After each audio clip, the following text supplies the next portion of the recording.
علم دین کی وجہ سے، دین کے علم کی وجہ سے اللہ تبارک و تعالیٰ نے حضرت آدم کو فضیلت دی. اسی دین کے علم کی وجہ سے، وہی کا علم جو اللہ نے اوپر سے نازل کیا ہوا جو علم ہے، اسی وجہ سے انبیاء کرام کو اللہ نے فضیلت دی. اور اسی علم کی وجہ سے اللہ تعالیٰ نے ہمارے نبی کریم صلی اللہ علیہ وسلم کو تمام انبیاء کا، انسانوں کا سردار بنایا. اسی تک قیامت تک اللہ کے ہاں جو فضیلت کا جو ذریعہ ہے وہ علم دین ہے. اسی لیے ہمیں چاہیے کہ ہم اس وقت ہم ہر ایک اس علم کو سیکھنے کی کوشش کریں. اگر ہماری عمر، اگر کچھ سیکھنے کی عمر سے، اگر سیکھنے کی جو مرحلے سے اگر ہماری عمر گزر بھی گئی ہو، تو یہ تو ہم کر سکتے ہیں کہ ہم علماء کے ہاں بیٹھیں، علماء کے دروس کو سنیں، کتاب و سنت کے علم کو حاصل کرنے کی کوشش کریں. کم سے کم تو کر سکتے ہیں. اگر کسی کے اندر استطاعت ہو کہ وہ قرآن کا ترجمہ سیکھنے کی استطاعت ہو، وہ اس کو کر سکیں.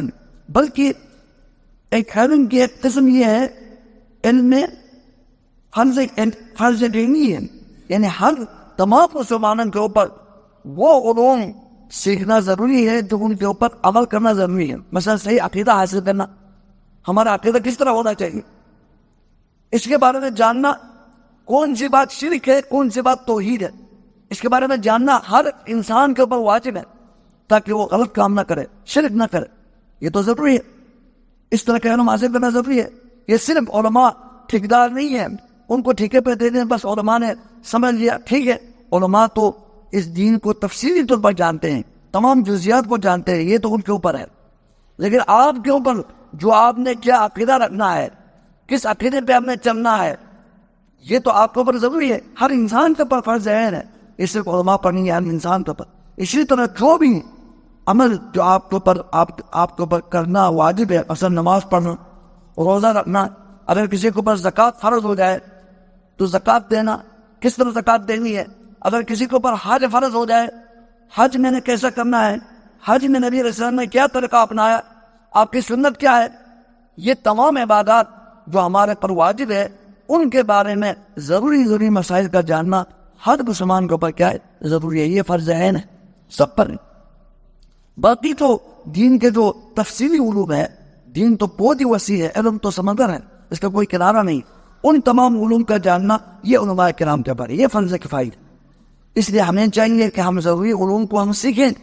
یہ کل قیامت کے دن اس کا کوئی عذر نہیں ہوگا. آپ کو تو اللہ تعالیٰ نے عقل دی ہے. دنیا کے بارے میں تو ہم کتنے بھاگتے ہیں، دوڑتے ہیں، لیکن دین کے بارے میں ہم محروم ہیں. ہمیں چاہیے کہ علماء کے قریب آئیں اور ان سے اپنے عقیدے کے بارے میں پوچھیں، نمازوں کے بارے میں پوچھیں، جو ضروری ہے، جو ہمیں کرنا ضروری ہے، اس کے بارے میں علم حاصل کرنا بھی ضروری. باقی علوم ہے، ہمیں چاہیے کہ ہم اس سے اپنے اولاد کو محروم نہ رکھیں، بلکہ ہم اپنے اولاد کی تربیت کریں، ان کو قرآن و حدیث کا علم دیں، دنیاوی علم بھی دے دیں، اصلی علم بھی دے دیں، اور سب اس سے پہلے دین کے علم ضرور دیں.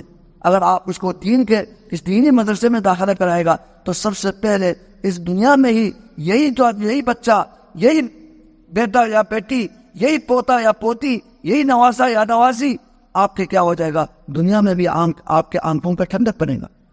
وہ آپ کے احترام کرے گا، آپ کے لیے دعائیں کرے گا.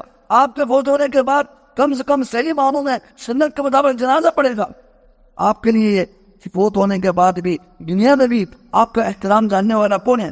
وہی طالب علم چاہے گا، وہی عالم چاہے گا، جس میں قرآن اور حدیث میں یعنی اپنے رشتہ داروں کے ساتھ صلہ رحمی کرنے کے فضائل اور اپنے والدین کے ساتھ صلہ رحمی کے فضائل کس کو پتا ہے؟ علماء تو پتا ہے، طالب علم کو پتا ہے.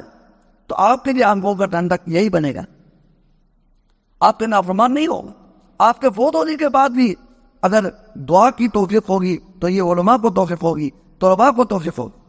اس لیے ہمیں چاہیے کہ ہم اپنے اولاد کی تربیت بنیادی طور پر وہ علم دین کے اوپر کریں. اللہ سبحانہ و تعالی ہم سب کو دین کے علم کی طرف آنے کی اور اس علم کو پھیلانے کی اللہ سبحانہ و تعالی ہم سب کو توفیق عطا فرمائے.